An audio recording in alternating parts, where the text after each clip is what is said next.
Panginoong butihin, ialay mga awitin sa piging na handog niya sa atin. Simulan po natin ang ating pagdiriwang sa ngalan ng Ama at ng Anak at ng Espiritu Santo. Amen. Ang pagpapala ng ating Panginoong Hesukristo, ang pag-ibig ng Diyos Ama, at ang pakikipagkaisa ng Espiritu Santo naway sumainyong lahat. At sumayo rin. Mga kapatid kay Kristo at mga kadiboto, muli tayong tinipon ng ating Nuestro Padre, Jesus Nazareno, bilang kaanib ng angka ng Diyos. Tinipon niya tayong lahat sapagkat mahal niya tayo. Kaya dumulog po tayo sa ating maawaing Panginoon na nagpapatawad ng lubos. Sinugong tagapagpagaling sa mga nagsisisi. Panginoon, kaawaan mo kami. Panginoon, kaawaan mo kami. Dumating na tagapag-anyayang mga makasalanan na ay magsisi. Kristo, kaawaan mo kami. Kristo, kaawaan mo kami. Nakaluklok ka sa kanan ng Diyos Ama para ipamagitan kami. Panginoon, kaawaan mo kami. Panginoon, kaawaan mo kami. Kaawaan tayo ng makapangyarihang Diyos. Patawarin tayo sa ating mga kasalanan at patnubayan tayo sa buhay na walang hanggan. Amen. Manalangin tayo.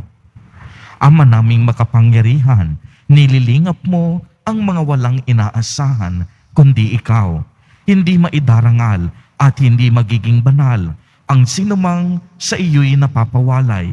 Dagdagan mo ang iyong kagandahang loob sa amin upang sa iyong pamumuno at pangangasiwang magiliw, mapakinabangan namin ang mga biyaya mo sa lupa bilang pagkakamit na namin sa makalangit mong pagpapala sa pamamagitan ni Hesukristo kasama ng Espiritu Santo magpa sa walang hanggan. Amen. Magsiupo muna po ang lahat. Pagbasa mula sa aklat ng Exodo. Mula sa bundok ng Sinai, bumaba si Moises na dala ang 2 tapyas na batong kinasusulatan ng mga utos. Hindi niya namamalayan na dahil sa pakikipag-usap niya sa Panginoon, ay nagniningning pala ang kanyang mukha. Nang makita ito ni Aaron at ng mga Israelita, natakot silang lumapit. Kaya tinawag sila ni Moises. Lumapit naman si Aaron at ang mga lider sa Israel at sila'y nag-usap. Pagkaraan noon, lumapit sa kanila ang lahat ng Israelita at sinabi sa kanila ni Moises ang mga utos na ibinigay sa kanya ng Panginoon nang sila'y mag-usap sa bundok ng Sinai. Pagkasabi nito, tinakpan niya ang kanyang mukha. Tuwing papasok si Moises sa tabernakulo upang makipag-usap sa Panginoon, inaalis niya ang takip ng kanyang mukha. Paglabas, sinasabi niya sa mga tao kung ano ang iniuutos ng Panginoon at makikita na naman nila na nagniningning ang kanyang mukha. Sa gayon, tatakpan niya uli ito hanggang sa muli niyang pakikipag-usap sa Panginoon. Ang salita ng Diyos. Salamat sa Diyos. Diyos na makapangyarihan, ikaw ay tunay na banal. Diyos na makapangyarihan, ikaw ay tunay na banal. Ang poon na ating Diyos ay lubos na papurihan. Sa harap ng trono niya'y sambahin ang ngalang banal. Diyos na makapangyarihan, ikaw ay tunay na banal. Si Moises at Aaron, mga saserdote niya, at si Samuel na may lingkod na sa kanya ay sumamba. Nang ang poon, dalanginan, dininig naman sila. Diyos na makapangyarihan, ikaw ay tunay na banal. Ang poon ay nagsalita sa gitna ng mga ulap. Sila naman ay nakinig, utos niya ay tinupad. Diyos na makapangyarihan, ikaw ay tunay na banal. Ang Diyos nating Panginoon dapat nating papurihan. Sa banal na bundok niya, sambahin ang kanyang ngalan. Siya'y ating Panginoon, siya'y ating Diyos na banal. Diyos na makapangyarihan, ikaw ay tunay na banal. Magsitayo na po ang lahat.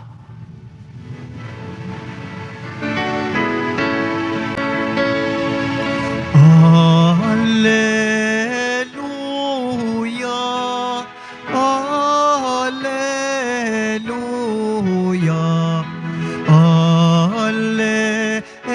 Alleluia, Alleluia. Aking mga kaibigan, alangan ninyo ang tanan na mula sa amang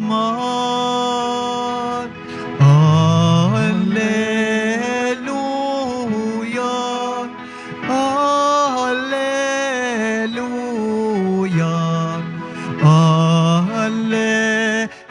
Alleluia, Alleluia. Sumainyo ang Panginoon. At sumayo rin, Ang mabuting balita ng Panginoon ayon kay San Mateo. papuri sa iyo, Panginoon. Noong panahong iyon, sinabi ni Jesus sa mga tao, ang paghahari ng Diyos ay katulad ng kayamanang nakabaon sa isang bukid. Nakahukay ito ng isang tao at tinabunan uli. Sa laki ng tuwa, siya humayo at ipinagbili ang lahat ng ari-arian niya at binili ang bukid na iyon. Gayon din naman, ang paghahari ng Diyos ay katulad nito. May isang mangangalakal na naghahanap ng mamamahaling perlas. Nang makakita ng isang perlas na napakahalaga, siya'y humayo at ipinagbili ang lahat ng kaniyang ari-arian at binili iyon. Ang mabuting balita ng Panginoon. Pinupuri ka namin, Panginoong Heso Kristo. Magsiupo muna po ang lahat. Magandang umaga po sa inyong lahat, mga kapatid kay Kristo. Sa lahat ng ating mga taga-subaybay sa iba't ibang online platforms at sa lahat ng ating mga kadiboto sa iba't ibang panig ng Pilipinas at maging sa buong mundo kung saan tayo ay naaabot ngayon ng ating live streaming. Mapayapang umaga din po sa inyong lahat. Purihin at dakilain natin ang ating Panginoon, ang mahal na poong Jesus Nazareno. Palakpakan po natin ang ating Diyos na buhay. Mga kapatid kay Kristo at mga kadiboto, malugod po namin kayong tinatanggap sa Basilica Minor at Pambansang Dambana ni Jesus Nazareno. Maliwanag po nating narinig sa araw na ito kung paano pinahalagahan ang kaharian ng Diyos sa mga taong agad nakasumpong nito sa pamamagitan ng talinhaga na ibinigay ng ating mahal na poong Jesus Nazareno, ay napakinggan po natin ng maliwanag. Una, sinabi na may isang lalaking ipinagbili ang lahat ng kaniyang ari-arian at binili niya ang bukid na kung saan nasumpungan niya ang kayamanang nakabaon dito. Ikalawa, nang matagpuan ng isang mangangalakal ang isang napakahalagang perlas, gayon din ang kaniyang ginawa. Ipinagbili ang lahat ng kaniyang ari-arian upang makamit ang pinakamahalagang perlas na ito. Ang kayamanang nakabaon at ang mahalagang perlas ay sumisimbolo sa kaharian ng Diyos. Kung mapapansin po ninyo, nang matagpuan nila sa kanilang buhay ang kaharian ng Diyos, ipinagbili nila ang lahat-lahat ng kanilang ari-arian.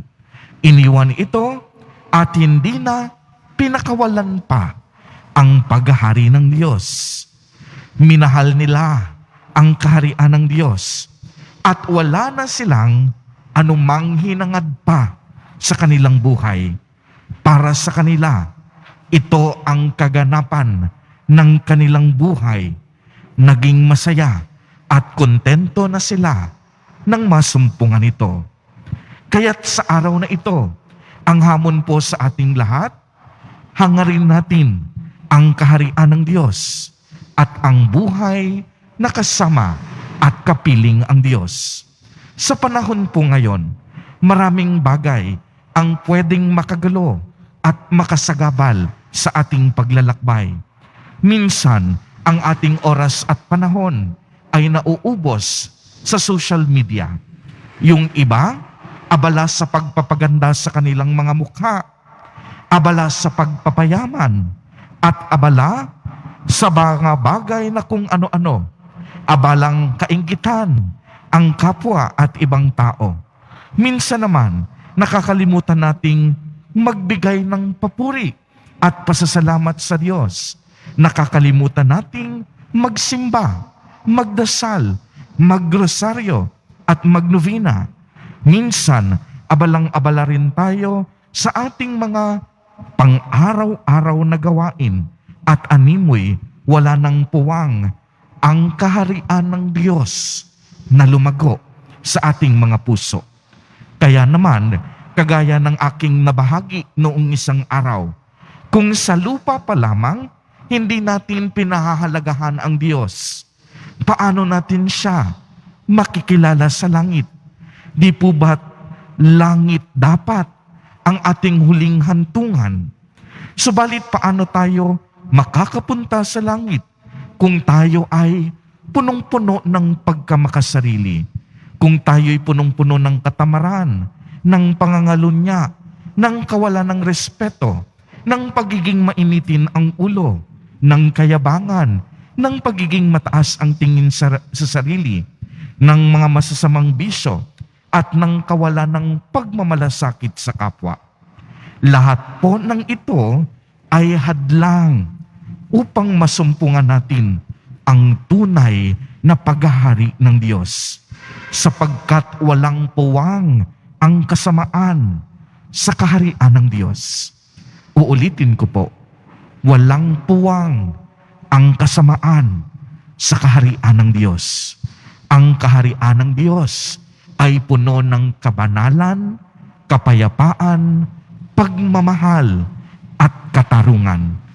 Kaya kung anuman ang ginagawa at gagawin pa lamang natin, lahat ng iyan may epekto sa langit. Kung sa lupa, hindi mo pinahalagahan ang Diyos, isa lang ang ibig sabihin niyan, hindi tayo karapat-dapat sa langit. Uulitin ko po, kung sa lupa pa lamang, hindi na natin pinahahalagahan ang Diyos, isa lang ang ibig sabihin, hindi tayo karapat-dapat sa langit. Naway wag po tayong mabiulag sa kinang ng mundo. Isa lang ang tunay na mahalaga. Yan ay walang iba kung hindi ang Panginoong Diyos. At ito po sana ang pagsumikapan natin na tayong lahat balang araw mapunta at matagpuan sa langit. Amen. Purihin at dakilain natin ang ating Panginoon, ang mahal na poong Jesus Nazareno.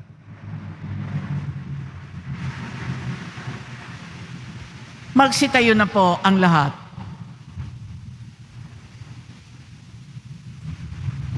Minamahal kong mga kapatid, pakinggan natin ang paanyaya ng Diyos na humingi tayo sa Kanya ng mga bagay na tunay na mahalaga.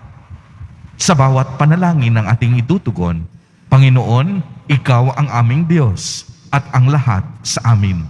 Panginoon, Ikaw ang aming Diyos at ang lahat sa amin. Ang Santo Papa at mga obispo, naway magabayan at maliwanagan ang karunungan ng Ebanghelyo, manalangin tayo. Panginoon, Ikaw ang aming Diyos at ang lahat sa amin. Atin nawang gamitin ng mahusay ang mga mahalagang bagay para sa ating ikabubuti At huwag tayong maging mga alipin ng kasakiman at pagkamakasarili. Manalangin tayo. Panginoon, Ikaw ang aming Diyos at ang lahat sa amin. Ang mga naghahanap sa katotohanan, naway higit na lumalim araw-araw ang kanilang pagpapahalaga sa pananampalataya kay Kristo bilang perlas na walang katumbas. Manalangin tayo. Panginoon, Ikaw ang aming Diyos at ang lahat sa amin. Ang mga may sakit at mga nag-aaruga sa kanila, naway mabiyayaan sa kanilang mga pagsasakripisyo. Manalangin tayo. Panginoon, Ikaw ang aming Diyos at ang lahat sa amin. Ang mga namatay na sa buhay na ito, naway mamahinga sa walang hanggang kapayapaan. Manalangin tayo. Panginoon, Ikaw ang aming Diyos at ang lahat sa amin. Diyos Ama sa langit, bukal ng lahat ng kabutihan sa buhay, tulungan mo kaming gamitin ng wasto ang iyong mga biyaya at magbunyi kami sa kayamanan ng iyong pagmamahal. Hinihiling namin ito sa pamamagitan ni Kristo na aming Panginoon. Amen. Magsiupo ang lahat.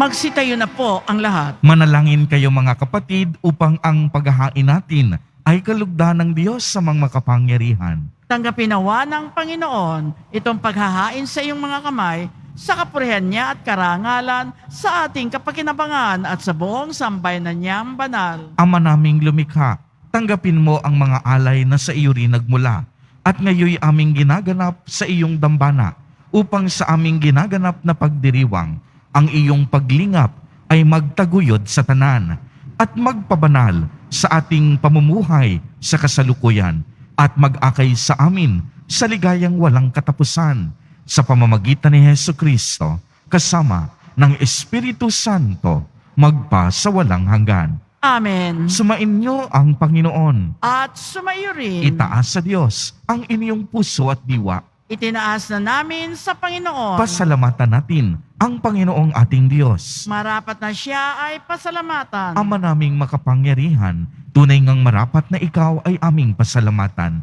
Ikinalugod mong likhain ang sanlibutan ng iyong pinagbabago at idinarangal sa pamamagitan ng iyong anak na kinalulugdan. Kaya't utang na loob ng iyong mga itinatangi at ng mga banal na kapiling mong lagi ang iyong paggiliw at pagkakandili. Kaya kaisa ng mga anghel na nagsisiawit ng papuri sa iyo, nang walang humpay sa kalangitan, kami nagbubunyi sa iyong kadakilaan. Santo, Santo, Santo, Panginoong Diyos ng mga hukbo, napupuno ang langit at lupa ng kadakilaan mo. Usana sa kaitaasan, pinagpala ang naparirito sa ngalan ng Panginoon. Usana sa kaitaasan, magsiluhod po ang lahat. Ama naming banal, ikaw ang bukal ng tanang kabanalan. Kaya't sa pamamagitan ng iyong Espiritu, ay gawin mo pong banal ang mga kaloob na ito upang para sa amin ay maging katawan at dugo ng aming Panginoong Hesukristo. Bago niya pinagtiis ang kusang loob na maging handog, hinawakan niya ang tinapay, pinasalamatan kaniya, pinagati-hati niya iyon, iniabot sa kaniyang mga alagad at sinabi, "Tanggapin ninyong lahat ito at kanin. Ito ang aking katawan na ihahandog para sa inyo."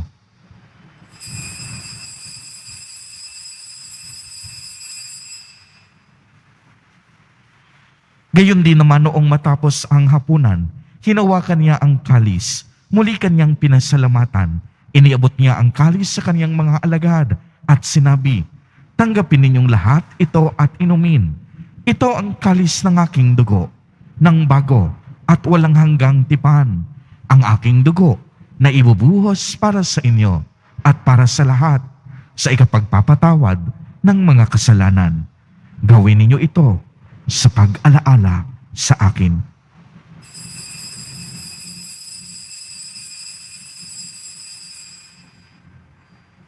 Magsitayo na po ang lahat.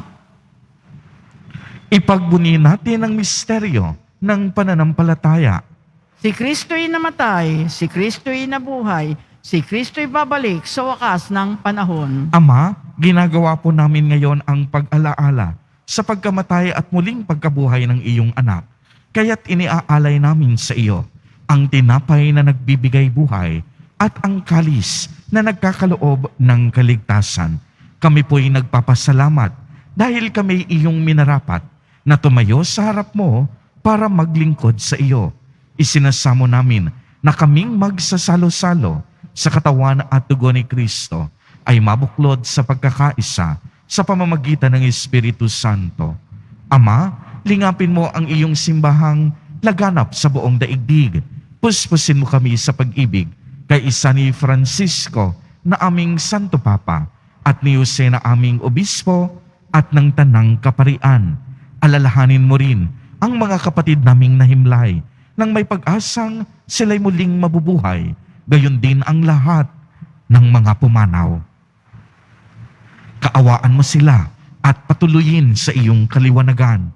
Kaawaan mo at pagindapatin kaming lahat na makasalo sa iyong buhay na walang hanggan, kaisa ng mahal na Birheng Maria na ina ng Diyos, ng kabiyak ng puso niyang si San Jose, kaisa ng mga apostol ni San Juan Bautista, San Lorenzo Ruiz de Manila, at San Pedro Calungsod, at ang lahat ng mga banal na namuhay dito sa daigdig ng kalugod-lugod sa iyo. Maipagdiwang nawa namin ang pagpupuri sa ikararangal mo sa pamamagitan ng iyong anak na aming Panginoong Heso Kristo. Sa pamamagitan ni Kristo, kasama niya at sa Kaniya, ang lahat ng parangal at papuri ay sa iyo, Diyos amang makapangyarihan, kasama ng Espiritu Santo, magpa sa walang hanggan. Amen. Sa tagubilin ng nakagagaling na utos at turo ni Jesus na Panginoon natin na Diyos, ipahayag po natin ng lakas loob. Ama namin, sumasalangit ka. Sambahin ang ngalan mo, mapasa amin ang kaharian mo, sundin ang loob mo dito sa lupa para nang sa langit. Bigyan mo kami ngayon ng aming kakanin sa araw-araw at patawarin mo kami sa aming mga sala para nang pagpapatawad namin sa nagkakasala sa amin at huwag mo kaming ipahintulot sa tukso at iadya mo kami sa lahat ng masama. Hinihiling namin na kami iadya sa lahat ng masama, pagkalooban ng kapayapaan araw-araw, iligtas sa kasalanan, at ilayo sa lahat ng kapahamakan, samantalang aming pinananabikan ang dakilang araw ng pagpapahayag ng tagapagligtas naming si Heso Kristo. Sapagkat iyo ang kaharian at ang kapangyarihan at ang kapurihan magpakailanman. Amen. Panginoong Heso Kristo, sinabi mo sa iyong mga apostol, kapayapaan ang iniiwan ko sa inyo. Ang aking kapayapaan ang ibinibigay ko sa inyo. Tunghayan mo ang aming pananampalataya at huwag ang napakarami at paulit-ulit naming pagkakasala. Pagkalooban mo po kami ng kapayapaan at pagkakaisa ayon sa iyong kalooban, kasama ng Espiritu Santo, magpa sa walang hanggan. Amen. Ang kapayapaan ng Panginoon ay laging sumainyo. At sumayo rin. Magbigayan po tayo ng kapayapaan sa isa't isa.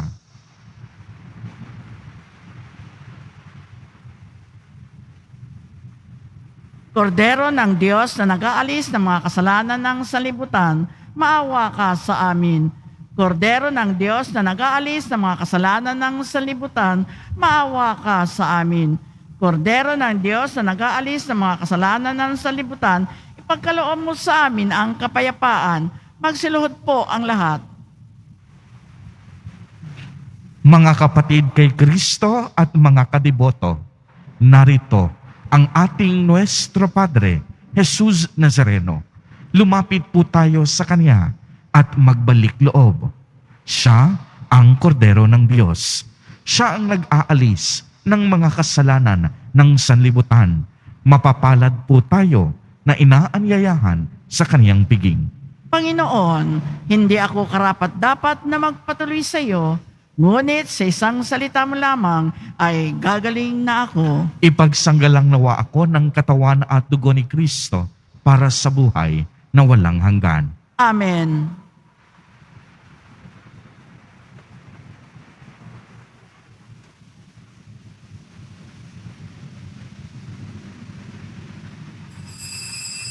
Para sa lahat ng tatanggap ng banal na komunyon, sasagot po tayo ng amen pagkasabi ng pare o ng lay minister ng katawan ni Kristo at isubo agad sa bibig bago umalis sa harapan ng pare o lay minister. Sumunod po tayo. Maraming salamat po.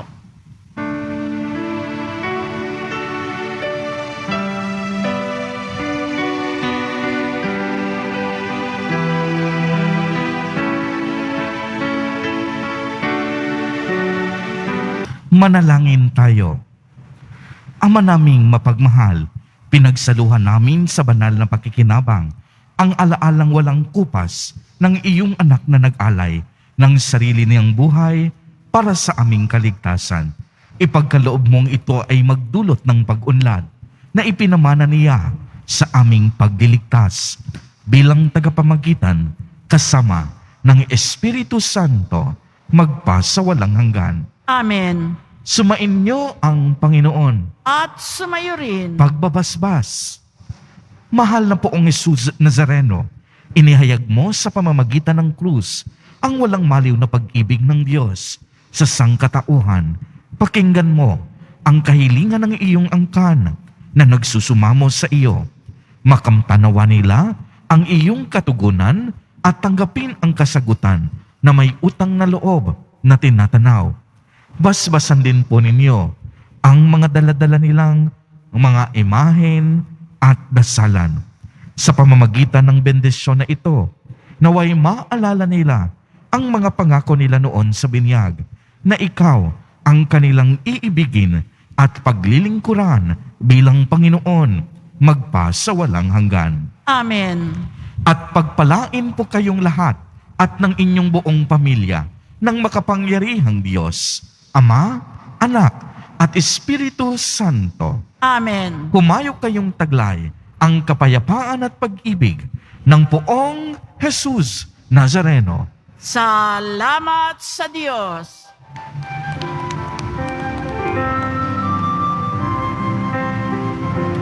Nuestro Padre Jesus Nazareno, sinasamba ka namin, pinipinto ka namin, aral mo ang aming buhay at kaligtasan. Nuestro Padre Jesus Nazareno, iligtas mo kami sa kasalanan. Ang krus mong kinamatayan ay sagisag ng aming kaligtasan. Nuestro Padre Jesus Nazareno, dinarangal ka namin. Nuestro Padre Jesus Nazareno, nilulwalhati ka namin.